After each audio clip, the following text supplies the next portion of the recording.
Am I the a-hole for canceling my wedding after my fiancé said my daughter isn't real family?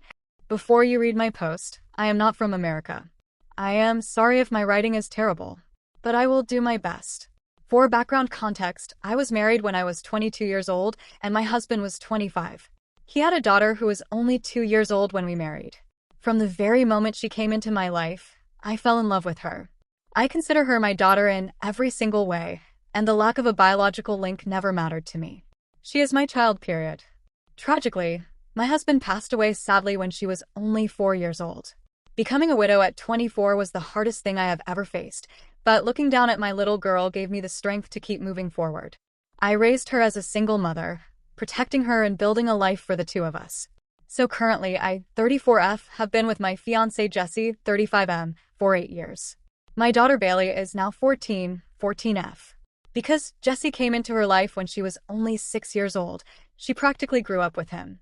She considers Jesse her father, and he has always been the main male figure in her life. Jesse has never treated Bailey wrong at all during our entire relationship. He knows all about my late husband who had passed away, and we always kept his memory alive in our home, which Jesse always claimed to respect. Jesse has always treated her sweetly and like a daughter, or so I completely believed. Right now, our lives are entering a whole new chapter because I'm currently 6 months pregnant. We are all excited about the new baby. Bailey is thrilled to become an older sister, and Jesse has been incredibly attentive to me during the pregnancy. In fact, over the past few months, Jesse has told me multiple times how he wants to adopt Bailey after we get married.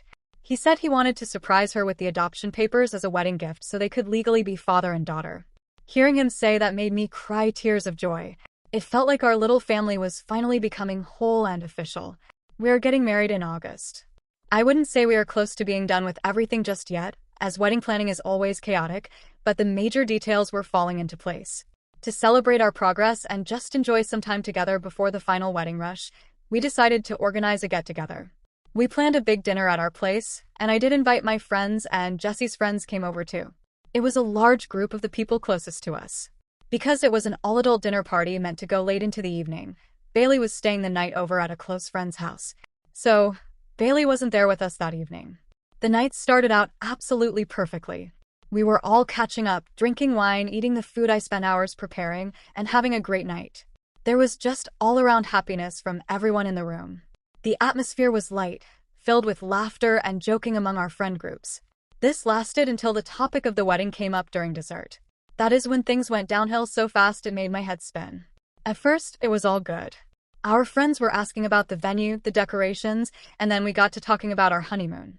We had booked a beautiful trip, and we were going to bring Bailey along with us. We chose a destination that had things she would enjoy because that was our plan from day one. Jesse and I had discussed it multiple times, and we agreed that since we were becoming a legal family, our honeymoon should be a special family vacation to celebrate all of us. Suddenly, right there at the dinner table in front of everyone, Jesse spoke up and did say he didn't want to bring Bailey. He said it casually, brushing it off as if it were a minor change of plans. I was completely shocked because we both agreed to it so clearly during our private conversations. I was taken aback from it and asked him what he meant, assuming maybe he was just joking or worried about the budget. But he wasn't joking. He sat back in his chair, looked around the table at our friends, and started going on about how things are different now. He said, completely calmly, that now we both have a real child on the way.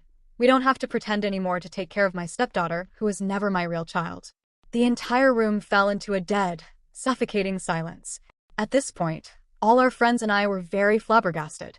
The forks literally stopped moving. Everyone looked at him like he had something crazy on top of his head.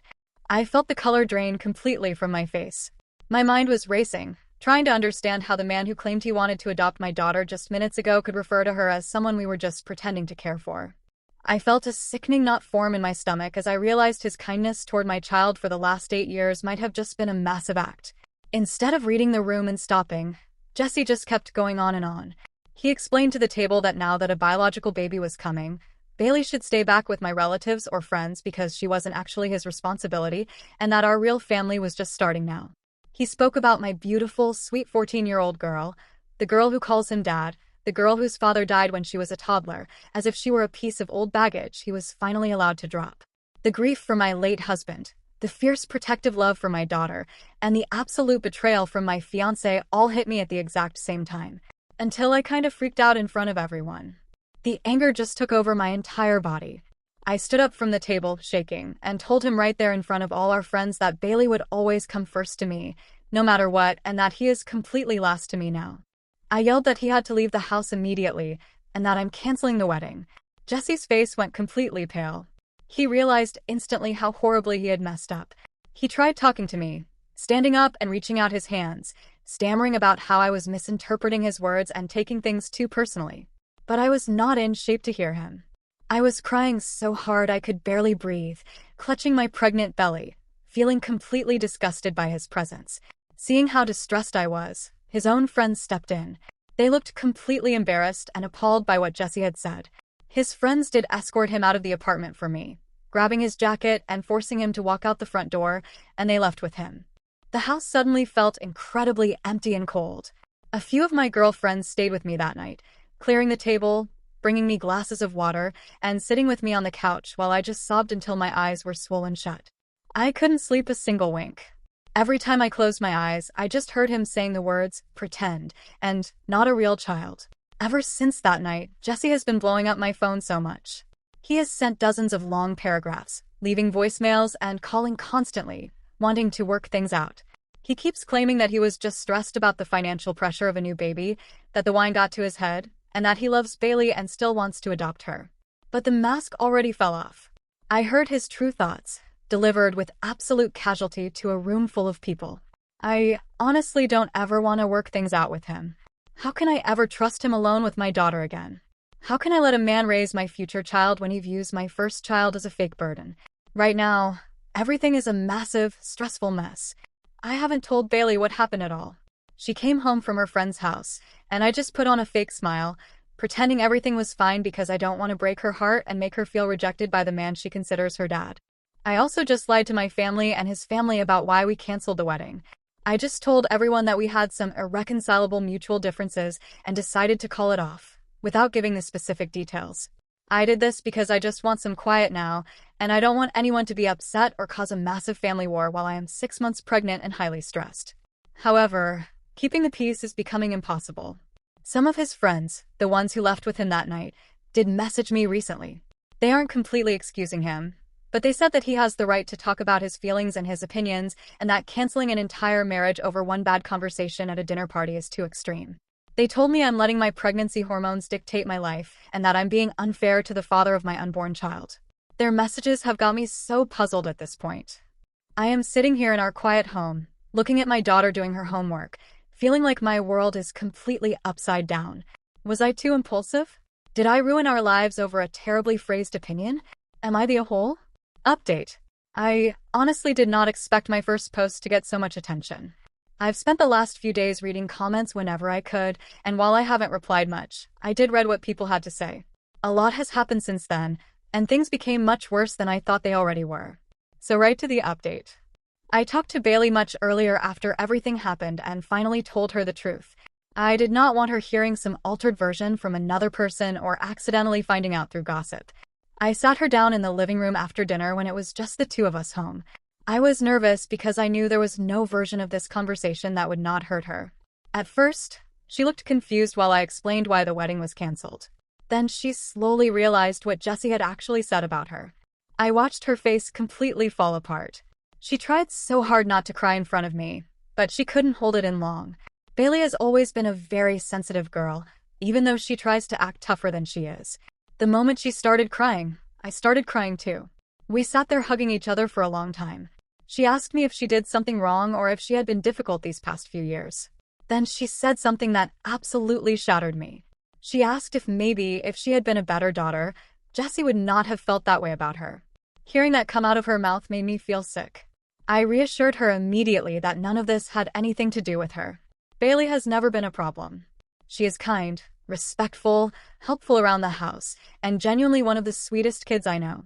I told her the issue was Jesse and only Jesse. A grown man made the decision to hide his real feelings for years, and that is not her burden to carry. She got very quiet after that. Bailey told me she still loved him because he helped raise her and was there for most of her life. She admitted she still thinks of him as her dad, even after everything. She said she forgives him because holding on to anger would only make her feel worse, but she also said she would never forget what he said about her. I could tell that part permanently hurt her. Since then, she has been spending most of her time in her room. Normally, she is loud, energetic, always talking to somebody on the phone or running around outside with her friends. The house feels completely different now. Her close friends have been visiting almost every day to keep her company, which I appreciate more than I can explain. Even then, she barely talks much. Sometimes she just sits there listening while they talk around her. I asked if she wanted to see a therapist, and after thinking about it for a little while, she said yes. I already started looking into it because I know this situation affected her deeply. Losing one father already hurt her enough when she was little. Now another father figure turned around and made her feel unwanted in her own home. I refuse to let that sit inside her untreated. As for Jesse, I made sure he has no contact with Bailey. He did ask if we could meet in person to talk privately. At first I did not want to go at all, but eventually I agreed because I wanted closure for myself more than anything else. I met him the next day at a public cafe during the afternoon. I picked somewhere busy on purpose because I did not fully trust how the conversation would go. The second he sat down, he looked awful. He started apologizing almost immediately. He told me he loved Bailey and our unborn daughter equally and claimed he never meant what he said at the dinner. According to him, he was stressed, overwhelmed about becoming a father, and scared about finances and responsibility. He kept insisting he still wanted to marry me and wanted us to come home together. I sat there listening, but honestly none of it sounded genuine anymore. Once someone says something like that out loud in front of a room full of people, it changes everything. It was not some accidental slip of the tongue. He went on and on about how Bailey was not my real daughter and how now we finally had a real child together. Those words do not randomly appear out of nowhere. I told him very clearly that I would never see him the same way again. I said the wedding was permanently canceled and that the only reason we would ever communicate moving forward was because of the baby I am carrying. He started begging after that. Not dramatic movie-style begging, but desperate enough that people around us were starting to notice. He asked me not to destroy our family over one mistake. He promised therapy, counseling, whatever I wanted.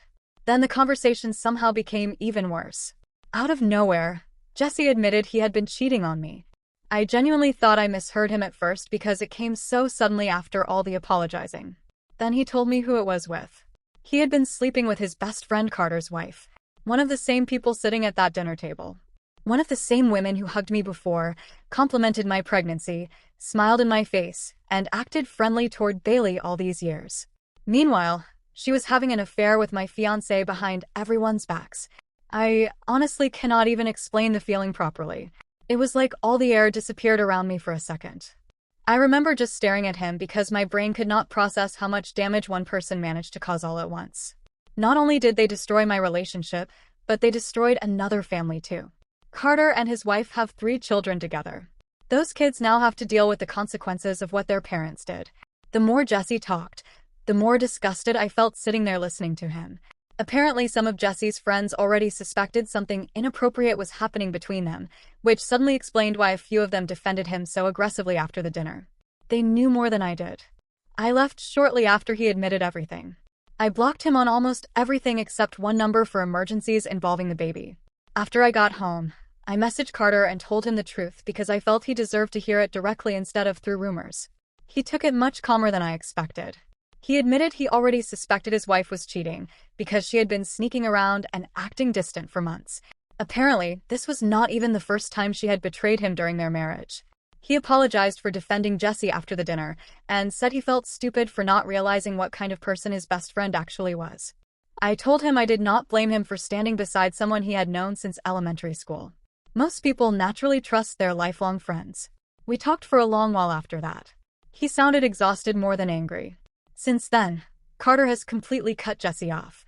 He told their entire friend group what happened and has already started looking into divorce proceedings. It is sad because before all of this, we were all close friends for years. Now everything is destroyed because 2 selfish people decided they mattered more than everyone around them. My family knows the truth now, and so does Jesse's family. Both sides were furious with him. His parents actually came over 2 days ago to see Bailey because they still consider her their granddaughter. Honestly, I do not think that relationship will change. They were part of helping raise her, especially after my husband passed away years ago. Bailey loves them deeply, and they love her the same way. I do plan on staying in contact with them because despite what Jesse did, they have always treated both me and Bailey with kindness. They were horrified hearing what he said at the dinner and even more horrified after learning about the affair. I also changed the locks on the house. Maybe it sounds dramatic, but I do not feel comfortable anymore. Rosie, my best friend, has been staying over with me most nights. Between her, my family checking in constantly, and our dogs practically barking at every moving leaf outside, the house at least feels less lonely. Pregnancy on top of all this has been exhausting. Stress while pregnant is horrible enough already without adding cheating, a cancelled wedding, and a heartbroken teenager into the mix. Still, I am focusing on Bailey and making sure she feels safe and loved because she is struggling more than she admits. Even thank you all to everyone who commented. I am grateful. You all are great humans. That is my update, and probably be the only one. Thank you again. Edit. Everyone asking me to get an abortion or saying I shouldn't go through with having my child. I will not get an abortion, and I am going to keep my child. I'm far along, and I am blessed for my daughter. I can co-parent with Jessie. Edit 2. To the people who are saying this is fake, I am not sure how to prove it to you all. Honestly, I just posted to update everyone. About my old account, I couldn't sign in. As I did post on my story, I added the same name but put a 1 on it. I am not from America. If you want to continue to think it is fake, then be my guest.